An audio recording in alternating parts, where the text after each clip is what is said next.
Hell is a place of suffering and despair, but it has always stirred a great allure in mankind. No work has had as much influence on the consolidation of the image of hell in the popular imagination as Dante Alighieri's The Divine Comedy. Dante's journey through hell started when he is in a dark forest, beset by beasts. Dante met the spirit of Virgil, the most virtuous of the Roman poets, who guided him on his journey through the 9 circles of hell.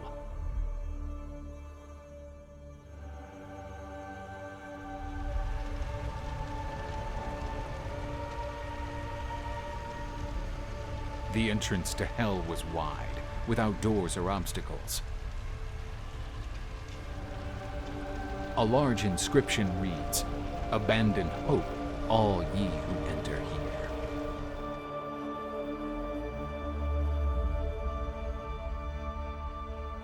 Hell had a unique geography, like a large, funnel-shaped crater.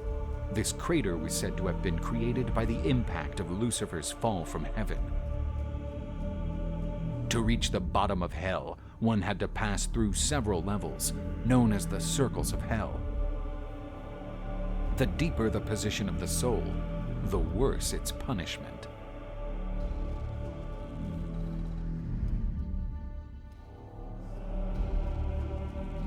Before entering the first circle, there was the antechamber of evil, known as the vestibule of hell. That is where the indecisive and the cowardly, who preferred not to take a stand, were.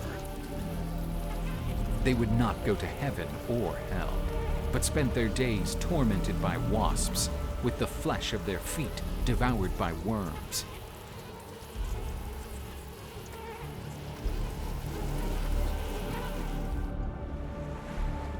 Further on, a crowd was crowding on the banks of the river Acheron, waiting for the boatman Charon to make the crossing.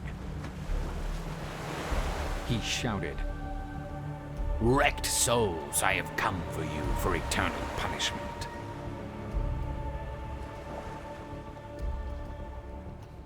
After crossing the river, the souls were taken to Minos, the hellish judge, who assigned the sentence for the sinner's soul and set the circle to which he should be taken. Using his serpent's tail, Minos would wrap around the condemned man.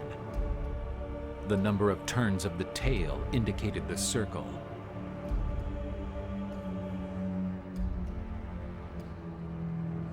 The first circle was known as Limbo, the site of the unbaptized souls, and also of virtuous pagans such as Homer, Plato, Caesar, and Horace, among others. There was no suffering or cries of pain, only sighs of hopelessness for not having been enlightened by the Creator and deprived of the vision of God.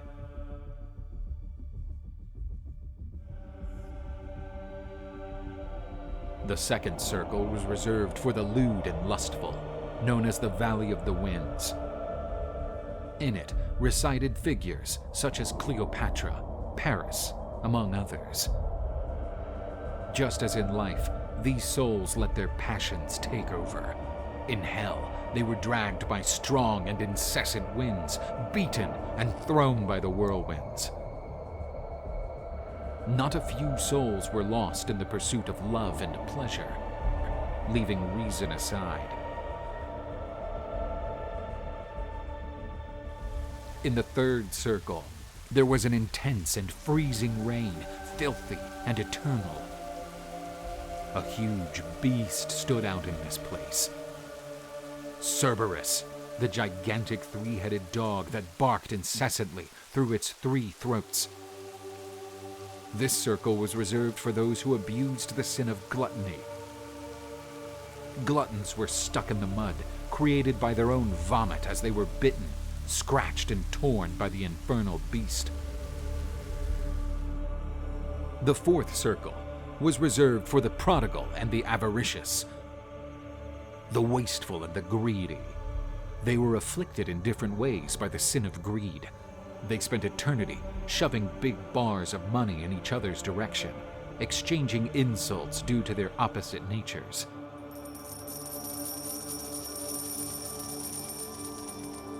While some shouted, "Why do you keep it?" the others replied, "Why do you waste it?" In the fifth circle, a great waterfall of boiling blood was supplying the river's Styx.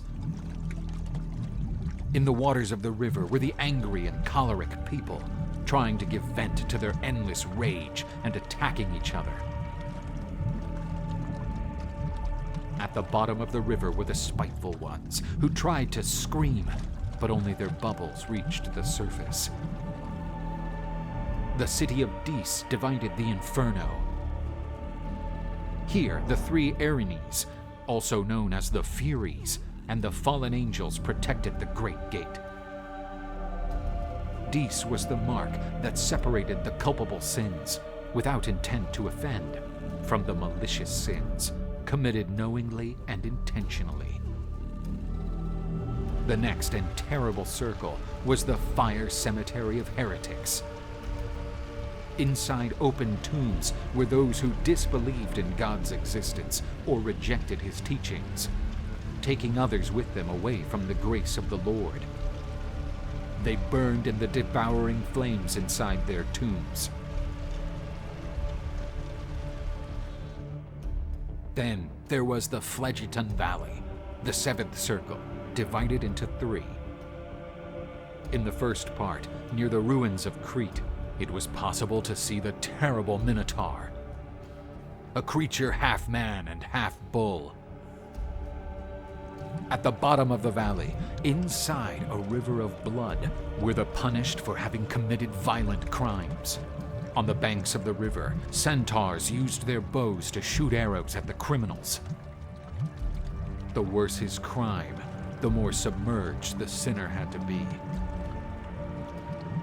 Otherwise, he would be punished by the centaurs. The next valley was reserved for the suicides, those who had attempted against their own life. These people were turned into twisted trees, creating a sinister and terrifying forest. From their branches, no fruit grew, but only poisonous thorns. On their branches, the dark harpies made their nests and devoured the leaves, causing them intense pain. The endless wailing could be heard everywhere.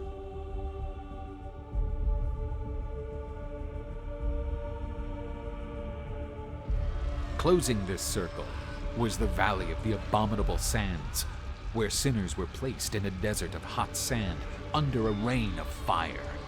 There, those who had been violent against God, such as blasphemers, were left lying in the burning sand.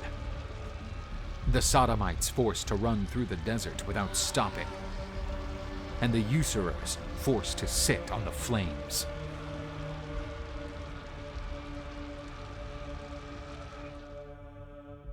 The eighth circle was reserved for fraudsters of different kinds. This circle was known as the Malbolger, and was divided into 10 pits. In the first were the seducers and deviants, who deceived their neighbors to achieve their aspirations. These were harried day and night by horned demons.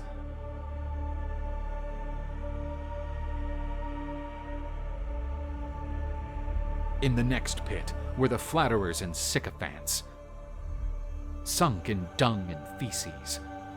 People who spent their lives deceiving others with flattering words would spend eternity immersed in their own excrement.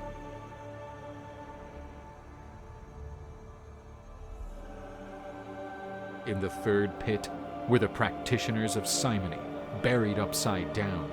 Only their legs were visible, being baked by candles. They had committed the crime of selling salvation, positions in the clergy, or false relics.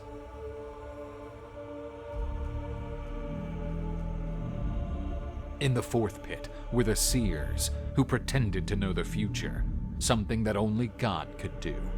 They had their heads turned upside down, and the tears of despair moistened their own buttocks.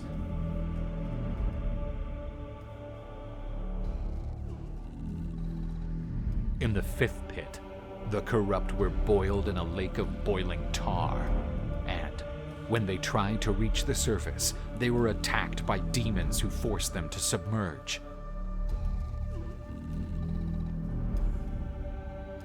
The hypocrites were in the sixth pit.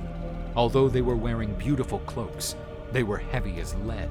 Keeping up their good looks was a real ordeal. In this pit, nailed to the ground, was the body of Caiaphas, the priest who advised the Pharisees to crucify Jesus. In the seventh pit, the thieves were attacked by serpents, which stole their human features.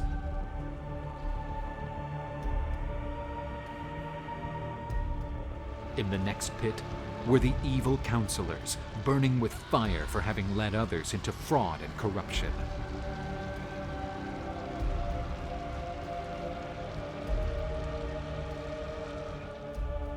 The sowers of discord were stabbed by demons in the ninth pit, reserved for those who divided families, fueled social conflict, and ended unity in the church.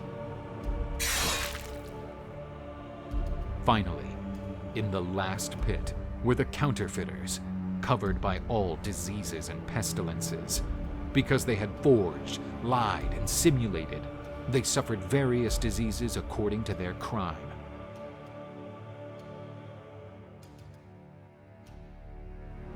In the ninth and last circle of hell was Lake Cocitus, known as the Lake of Lamentations. Contrary to what we might imagine, the deepest place in hell is not the hottest, but the most frozen, due to the flapping of Lucifer's wings. Inside the waters of a frozen lake, only part of the torso and heads of the traitors were visible.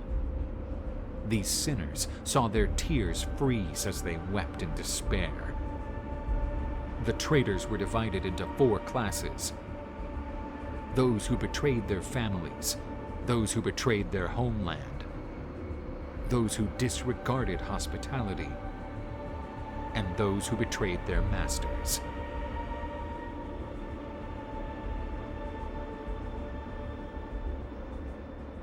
In the center of the ninth circle resided Lucifer, the greatest of all traitors, the one who betrayed God. Also trapped in the ice and devouring the 3 greatest traitors in history: Judas, Brutus, and Cassius.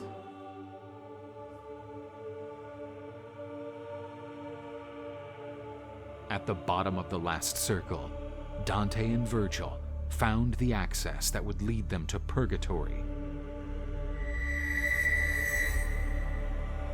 But this subject is for another episode.